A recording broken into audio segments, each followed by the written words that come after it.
At this point, if you have been keeping up with One Piece, you should know at least this much. Zoro and Sanji are not staring down from this shit. This is only a temporary thing. You see, Zoro and Sanji are two distinct characters with two major characteristics. Zoro embodies endurance and Sanji embodies durability. As you can see, back in Thriller Bark, Zoro had gone through battles, had done a lot of shit in Thriller Bark, but he was still able to go ahead, fight Kuma, lose, and take all of Luffy's pain on top of his pain, then survive that, and proceed to fight in Sabaori, which was something he shouldn't have been able to do, to be honest. But Zoro has proven that his endurance is insane. So this near-death injury, okay, I'm not even gonna call it near-death, because in comparison to everybody else who actually got hit by Omen, Zoro got the lightest bit of it. So I don't expect Zoro to be down for long, but what I do expect is we are getting Bandana Zoro. I think after the bandages are put on by Chopper, he's directly going into his bandana state, because like, it's tough, why not?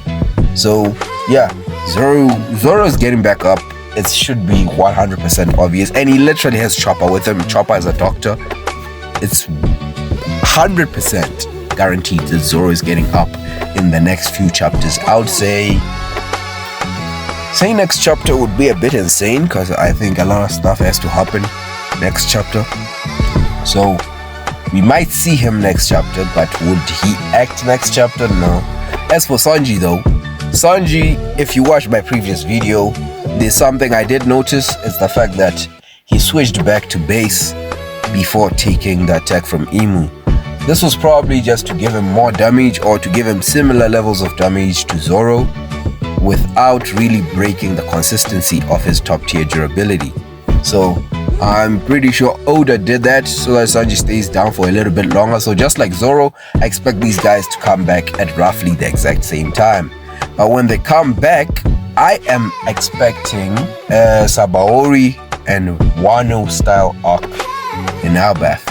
Let me explain. As you can see, if Zoro and Sanji come back, I'm thinking they're coming back after Loki gets thrashed by Imu. In fact, I see Loki going up, getting thrashed by Imu. Luffy pulls up, gets thrashed by Imu.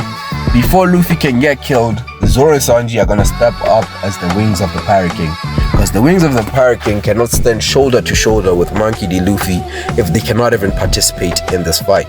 So unfortunately, I do not think they are not gonna have a second encounter with Imu. They're gonna have to have their get back, and it's revenge season, bro. They need that revenge. Like, you and I both know we need that get back, and I think this will be the arc we are getting. I wanted to say it'll be the arc we're getting Black Blade and we are getting Black Flames, but you see, that's a bit too presumptuous on my end. Yes, it'll be lovely to get them this arc, and it'll be like more get backish. They just pull them out for like one attack, then they do that thing like they did on King and Queen, like a combo attack, bam, just dealing massive damage to Imu, even if they don't have multiple encounters with him after that. I just feel like they should go. In fact, I think they would use the concept of Haki Mass, even if they don't really say they're explicitly doing it. I think they're gonna just like push themselves to the point where either Zoro turns his blade into a black blade and Sanji pulls out that black flames, and then they just get into that mode. But the black flames and the black blade are just theories. These are just theories. Do not take these seriously. But what will happen though, I'm pretty sure this is 100% guaranteed. Zoro and Sanji are stepping back into the battlefield and are gonna get back on Imu. That being said, we still don't know about Summers and Killingham, but we kind of do know about Summers and Killingham. Right now, Killingham is most likely gonna fight Jinbei and Frankie, because these two are active, and he got an Omen, so I'm guessing that should be a significant enough power boost for this to actually make sense. As for Summers though, I really couldn't tell you. Maybe Gabon gets into action, maybe Bonnie does something, I really don't know here.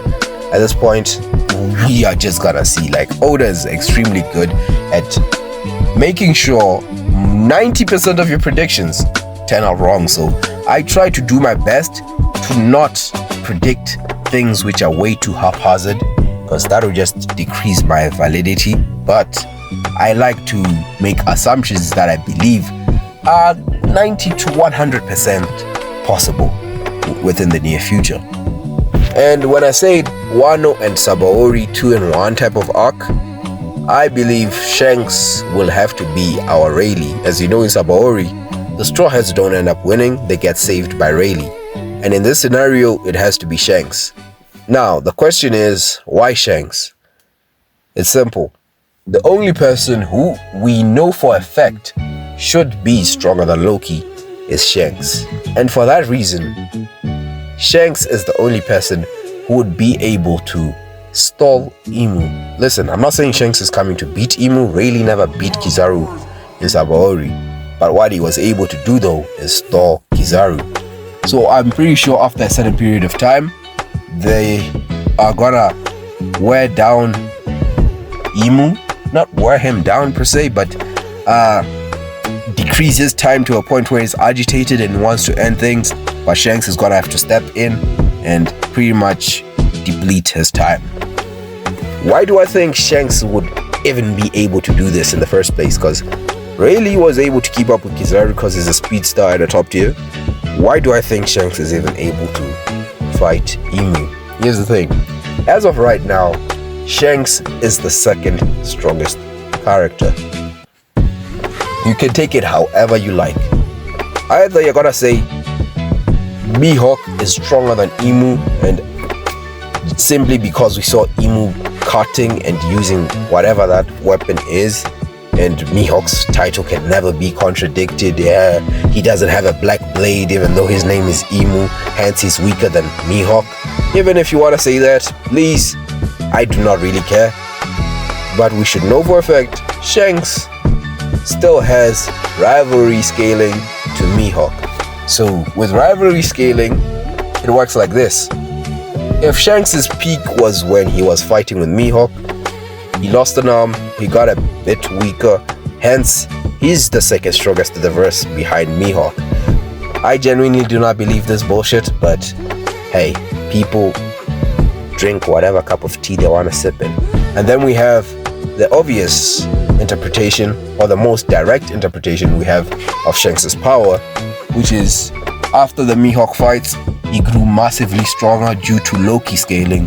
And why Loki scaling is important? Loki was able to beat King Harold. Shanks and Gabon helping each other were not able to even do that. So Shanks would have had to at least doubled into power to get to the point where he could beat Loki from back when he was fighting Mihawk. So the Mihawk rivalry becomes something of the past, which really doesn't affect Shanks' scaling. And from that point on, Shanks would be uncontested, as of right now, if we remove Shanks, no character is stronger than Loki. Just no one has what Loki has. Loki is above everyone in the old gen. It's very simple. So that being said, Shanks is the only person in the series who should be able to fight Imu. And he's the only one who I expect to save us like Rayleigh did in Sabaori. That's why I say Shanks will always be the second strongest character in One Piece. So whichever interpretation of Shanks you want to take, go ahead and take it. Some may take the third interpretation and just say Shanks is a fraud, he never beat Loki. Aye, big bro, like, I guess go and suck on my dick. Anyway, I think that's about it. I don't think I have any more predictions past this. Well, I do, but we're gonna have to wait for the next chapter. And if I keep rambling, this video is gonna be way longer than I budgeted for, and I'm not about to edit a 10-minute video for it to get like 6 views, so fuck no. Catch you in the next one. Like and subscribe, gang. I need this, my mom is kinda homeless. I live with my dad and I wanna help her out, so pretty please. I need this, my mom is kinda homeless. I live with my dad and I wanna help her out. girl so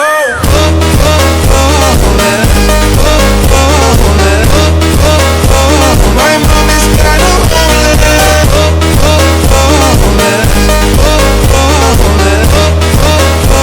my mom is kinda homeless.